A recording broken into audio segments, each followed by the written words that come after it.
नमस्कार, झारखंड समाचार में आप सबों का स्वागत है। आइए जानते हैं आज की ताजा मुख्य खबरों को। हेमंत सोरेन बजट सत्र में शामिल होंगे या नहीं, ईडी के स्पेशल कोर्ट में सुनवाई हुई पूरी, आज आएगा फैसला। झारखंड के पूर्व सीएम हेमंत सोरेन बजट सत्र में शामिल होंगे या नहीं, इस पर ईडी की स्पेशल कोर्ट आज अपना फैसला सुनाएगी। हेमंत सोरेन की ओर से स्पेशल कोर्ट में दिए गए आवेदन पर बुधवार को सुनवाई हुई। पूर्व सीएम हेमंत सोरेन की ओर से महाधिवक्ता राजीव रंजन ने पक्ष रखा, जहां उन्होंने कोर्ट को बताया कि बजट सत्र में मनी बिल पास होता है, इसलिए हेमंत सोरेन का रहना जरूरी है। झारखंड विधानसभा का बजट सत्र आप सबों को बता दूं कि 23 फरवरी से शुरू हो रहा है। अदालत को दिए आवेदन में पूर्व सीएम की ओर से बताया गया था कि बजट सत्र काफी महत्वपूर्ण होता है। इसमें होने वाले निर्णय उनके विधानसभा क्षेत्र के लिए काफी जरूरी है। ऐसे में कर्तव्यों के निर्वहन के लिए कार्यवाही में उनका भाग लेना आवश्यक है।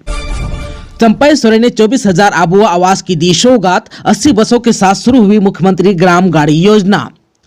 चंपई सोरेन ने झारखंड की राजधानी रांची समेत कई जिलों के लोगों को आबुआ आवास और मुख्यमंत्री ग्राम गाड़ी योजना की सौगात दी। आबुआ आवास योजना के तहत स्वीकृति पत्र का वितरण समारोह ऐतिहासिक मोरहाबादी मैदान में आयोजित हुआ। यहीं से सीएम चंपई सोरेन ने मुख्यमंत्री ग्राम गाड़ी योजना का शुभारंभ भी किया।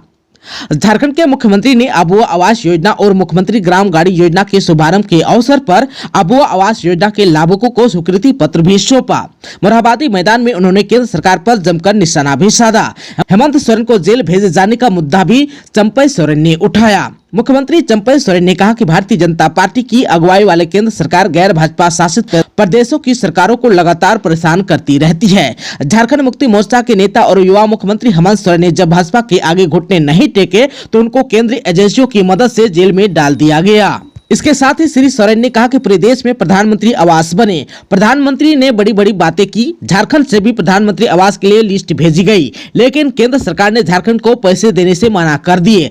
तब जाकर हमारे तत्कालीन मुख्यमंत्री हेमंत सोरेन ने तय किया कि हम अपने दम पर झारखंड के लोगों को पक्का मकान बना कर देंगे। झारखंड में कोई भी व्यक्ति टूटे फूटे मकान में ना रहे, कच्चे मकान में ना रहे, इसलिए हमारे युवा सम्राट आबुआ आवास योजना लेकर आए। हमारी सरकार ने तय किया कि हम प्रधानमंत्री आवास से बड़ा आवास बनाकर अपने लोगों को देंगे। इसके लिए सरकार 2 लाख रुपए देगी। प्रधानमंत्री आवास में लोगों को 2 कमरे का मकान मिलता है। हमारी सरकार ने 3 कमरे का मकान देने का वायदा किया है। झारखंड के मुख्यमंत्री ने कहा कि हेमंत बाबू ने प्रदेश की जनता से जो वायदे किए थे उन सारे वादों को हम पूरा करेंगे। शुरुआत आबुआ आवास योजना से की है। पलामू में सुखाड़ की समस्या को खत्म करने के लिए पाइपलाइन के जरिए खेतों तक पानी पहुंचाने की योजना का शिलान्यास हो चुका है। पलामू को जल्द सुखाड़ से निजात भी मिल जाएगा। वहीं चंपई सोरेन ने यह भी कहा कि वह बार बार कहते हैं हेमंत सोरेन सरकार पार्ट 2 है। हेमंत सोरेन ने झारखंड को विकसित झारखंड बनाने का सपना देखा है।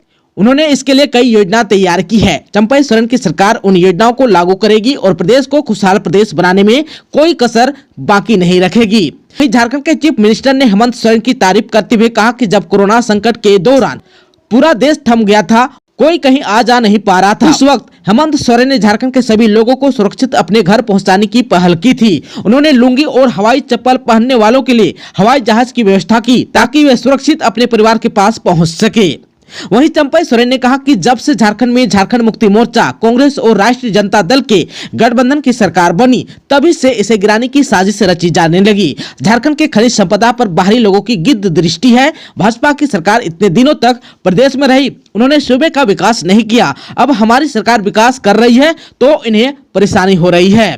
वहीं चंपई सोरेन ने मुख्यमंत्री ग्राम गाड़ी योजना की भी शुरुआत की। उन्होंने कहा कि उनकी सरकार गांव और शहर की दूरी मिटा देगी। लोगों को शहर जाने में दिक्कत ना हो, इसलिए इस योजना की शुरुआत हुई है। इसमें स्कूल कॉलेज जाने वाले बच्चों के साथ साथ बुजुर्गों को भी टिकट के पैसे नहीं देने होंगे। इससे गाँव में रहने वाले गरीबों को शहर आना और वहाँ से लौटना आसान हो जाएगा। आप सबको बता दें कि मुख्यमंत्री ग्राम गाड़ी योजना की शुरुआत 80 बसों के साथ की जा रही है। ये बसें गाँव से शहरों को जोड़ेगी। कार्यक्रम में वित्त मंत्री डॉक्टर रामेश्वर उरांव, राज्यसभा सांसद महुआ मांझी, स्वास्थ्य मंत्री बन्ना गुप्ता, श्रम मंत्री सत्यानंद भोक्ता और अन्य लोग भी मौजूद थे। अवैध शराब भट्टी पर पुलिस की रेड, 3 अवैध देसी शराब भट्टी में मारा छापा, 100 लीटर से अधिक शराब किया गया नष्ट। गिरिडीह पुलिस की ओर से अवैध शराब के खिलाफ लगातार जिले भर में छापामारी अभियान चलाया जा रहा है। इसी क्रम में बुधवार को जमुआ के प्रशिक्षु डीएसपी सह थाना प्रभारी नीलम कुजूर के नेतृत्व में छापामारी अभियान चलाया गया। इसमें थाना क्षेत्र के चचघरा एवं बाधाटांड में देसी शराब चुलाई की 3 शराब भट्टी को नष्ट कर दिया गया। साथ में जवा महुआ और शराब भी नष्ट किया गया। आप सबको बता दूं कि इस मामले में प्राथमिकी दर्ज कर आगे की कार्रवाई की जा रही है। जमशेदपुर के परसुडी में भारी मात्रा में विस्फोटक बरामद। गोल पहाड़ी बस्ती के एक घर से हुआ है बरामद। 2 हिरासत में लिए गए, पूछताछ कर रही है पुलिस। जमशेदपुर के परसुडी स्थित गोल पहाड़ी बस्ती निवासी राजेंद्र सिंह के आवास पर पुलिस ने छापामारी कर भारी मात्रा में विस्फोटक सामान बरामद किया। इसके अलावा पुलिस ने मौके से आतिशबाजी के लिए बने पटाखे समेत अन्य सामान भी बरामद किया है। इस मामले में राजेंद्र सिंह और उसके एक कारीगर को गिरफ्तार किया है। पुलिस सामानों को जब्त कर थाना ले गई है। वहीं हिरासत में लिए गए आरोपितों से पूछताछ जारी है। 27 फरवरी को रांची कोर्ट में पेश होंगी Amisha Patel. Cheque bounce case में होगा बयान। एक्ट्रेस ने पैसे लौटाने के लिए मांगा था समय। अभिनेत्री अमीषा पटेल और उनके बिजनेस पार्टनर कुणाल गुर्मर को 27 फरवरी को रांची सिविल कोर्ट में हाजिर होंगे। अदालत इस दिन इनसे चेक बाउंस मामले में सीआरपीसी की धारा 313 का बयान दर्ज करेगी। बुधवार को अदालत में इस मामले की सुनवाई न्यायिक दंडाधिकारी डीएन शुक्ला की कोर्ट में सुनवाई हुई, जहां बयान दर्ज करने के समय तय करते हुए सशरीर हाजिर होने को कहा है। बोकारो में मुख्यमंत्री राज्य वृद्धावस्था पेंशन योजना में पहले दिन कुल 6,488 आवेदन हुए जमा। 1,346 आवेदनों को ऑन स्पॉट किया गया स्वीकृत।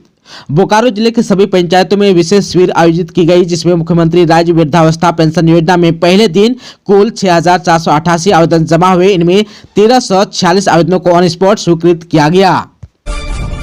एसएससी के चेयरमैन नीरज सिन्हा ने दिया इस्तीफा, बताया कारण। झारखंड स्टेट सर्विस कमीशन यानी कि जेएसएससी के चेयरमैन नीरज सिन्हा ने अपने पद से इस्तीफा दे दिया। भारतीय पुलिस सेवा यानी आईपीएस के रिटायर्ड अफसर नीरज सिन्हा ने झारखंड सरकार के मुख्य सचिव को अपना इस्तीफा भेज दिया है। आप सबको बता दूं कि बुधवार यानी कि 21 फरवरी को उन्होंने अपना इस्तीफा मुख्य सचिव को प्रेषित किया। इसमें नीरज सिन्हा ने कहा कि वह व्यक्तिगत कारणों से अपने पद से इस्तीफा दे रहे हैं। साथ ही उन्होंने झारखंड कर्मचारी चयन आयोग यानी कि जेएसएससी के पदभार का स्वतः परित्याग करने की भी बात चिट्ठी में कही।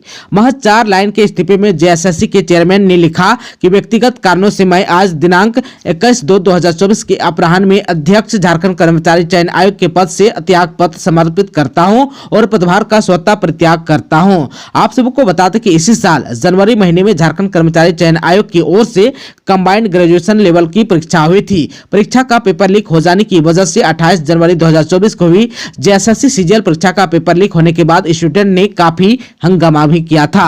आप सबको बता दें कि बाद में 28 जनवरी को हुई परीक्षा को रद्द कर दिया गया। इसके बाद 4 फरवरी की परीक्षा को स्थगित कर दिया गया था। स्टूडेंट यूनियन के नेताओं ने परीक्षा पेपर के लीक होने के लिए जेएसएससी को जिम्मेदार ठहराया था। आरोप लगाया था कि कोचिंग संस्थाओं के साथ साठगांठ करके पेपर को लीक किया गया है। वहीं नाराज अभ्यर्थियों ने जेएसएससी कार्यालय का घेराव भी किया था। इस दिन गुस्साए अभ्यर्थियों ने जेएसएससी के अध्यक्ष नीरज सिन्हा की कार पर हमला भी कर दिया था। कार में तोड़फोड़ की थी। हालांकि पुलिस बलों ने उन्हें स्टूडेंट के बीच से सुरक्षित निकाल लिया था। इस मामले में 15 लोगों को नामजद आरोपी बनाया गया था, जबकि 4000 से अधिक अज्ञात लोगों पर प्राथमिकी दर्ज की थी। दुमका के जरमुंडी थाना के एसआई राजकुमार सिंह घूस लेते हुआ गिरफ्तार। एसीबी ने ऐसी किया ट्रेप। दुमका के जरमुंडी थाना के एसआई राजकुमार सिंह को एंटी करप्शन ब्यूरो की टीम ने 10,000 रुपए रिश्वत लेते रंगे हाथ गिरफ्तार किया है। इस मामले में एएसआई के एक सहयोगी स्वरूप सिन्हा को भी एंटी करप्शन ब्यूरो की टीम ने गिरफ्तार किया है। इनके विरुद्ध एंटी करप्शन ब्यूरो के दुमका स्थित प्रमंडलीय कार्यालय में एक पीड़ित शख्स गड्डी के अभिषेक कुमार ने शिकायत की थी। अभिषेक कुमार ने बताया कि उनके विरुद्ध बिजली चोरी का केस हुआ था, जिसके बाद पुलिस पदाधिकारी अभिषेक के घर आकर दबाव दे रहे थे। पदाधिकारी उन्हें टॉर्चर भी कर रहे थे। केस में राहत दिलाने के नाम पर उनसे 50,000 रुपए की मांग की थी। पूरे मामले में थक हार कर अभिषेक ने एंटी करप्शन ब्यूरो में शिकायत की। 21 फरवरी को अभिषेक ने रिश्वत की राशि की पहली किस्त यानी कि 10,000 रुपए एएसआई को दी। रिश्वत के रुपए लेकर उसे गिनने के बाद एएसआई ने नवाडी निवासी स्वरूप सिन्हा को थमा दिया, जिसके बाद एसीबी ने उसे ट्रेप कर लिया। एसीबी के एसपी कैलाश करमाली ने ट्रेपिंग की पुष्टि की है। एक्सीडेंट में घायल महिला के इलाज के दौरान मौत। सीएम के कार्यक्रम में शामिल होने गिरिडीह जा रही थी महिला। लोगों ने मुआवजे को लेकर किया सड़क जाम। गिरिडीह के कटवारा बराकर के बीच चेकनाका के पास मंगलवार को हुई सड़क दुर्घटना में घायल महिला के इलाज के दौरान मौत हो गई, जिसके बाद आक्रोशित लोगों ने शव के साथ पीरटांड प्रखंड मुख्यालय के पास सड़क जाम कर दिया। मृतका कुमारी देवी पीरटांड प्रखंड के पांडे डी के रहने वाले थी। आप सबको बता दूं कि मंगलवार को गिरिडीह में सीएम चंपई सोरेन का कार्यक्रम आयोजित था। इस कार्यक्रम में शामिल होने के लिए पिरटार प्रखंड के पांडेडी से JSLPS की कुछ महिलाएं ऑटो में सवार होकर गिरिडीह जा रही थी। इसी दौरान गिरिडीह डुमरी मुख्य मार्ग के कटघरा बराकर के बीच स्थित चेकनाका के समीप ऑटो अनियंत्रित होकर पलट गया। इस हादसे में ऑटो पर सवार आधा दर्जन से अधिक महिलाएं घायल हो गई। इनमें से कई को गंभीर चोटें आई थी, जिन्हें 108 एम्बुलेंस से सदर अस्पताल ले जाया गया था, जहां इलाज के दौरान बीती रात गंभीर रूप से घायल महिला कुमारी देवी की मौत हो गई। चंपई सोरेन केंद्र सरकार पर बरसे कहते हैं कि बहुत योजनाएं दी, पर क्या गरीबों को घर मिला। चंपई सोरेन ने केंद्र सरकार पर झारखंड के साथ भेदभाव करने का आरोप लगाया। उन्होंने कहा कि झारखंड से निकले खनिज की बदौलत दिल्ली, यूपी और गुजरात तक में रौनक है, लेकिन झारखंड राज्य पिछड़ा हुआ है। सीएम ने कहा कि केंद्र सरकार ने कहा था कि 2022 तक सबको पक्का मकान दे देंगे। 2024 आ गया, नहीं मिला। यहाँ के आदिवासी मूलवासियों के साथ कितना बड़ा धोखा किया गया। वहीं झारखंड के मुख्यमंत्री ने कहा कि केंद्र कहता है कि बहुत योजनाएं दी हैं। अरे जब गरीब को घर ही नहीं दिया, तब हेमंत सोरेन ने कहा कि हम अब घर देंगे, 3 कमरों का पक्का मकान देंगे, आज दिया जा रहा है। सीएम ने यह भी बात रांची के मोरहाबादी मैदान में आयोजित अबुआ आवास योजना के तहत स्वीकृति पत्र वितरण समारोह में कही। बॉलीवुड सिंगर विनोद राठौर संग चतरा के डीसी और एसपी की जुगलबंदी खूब जमा रंग। झारखंड के राज्य की इटखोरी महोत्सव के दूसरे दिन भी शुरू की महफिल सजी। बॉलीवुड और हॉलीवुड समेत स्थानीय कलाकारों ने भी जलवा बिखेरा। महोत्सव के दूसरे दिन बॉलीवुड गायक विनोद राठौर ने समा बांधा। अपनी कई फिल्मों के गीत गाकर उन्होंने लोगों को खूब झुमाया। खलनायक फिल्म का गाना नायक नहीं खलनायक हूँ मैं, मुन्ना भाई MBBS, अगर तुमसे मोहब्बत है जताना समेत कई गानों पर लोग जमकर थिरके।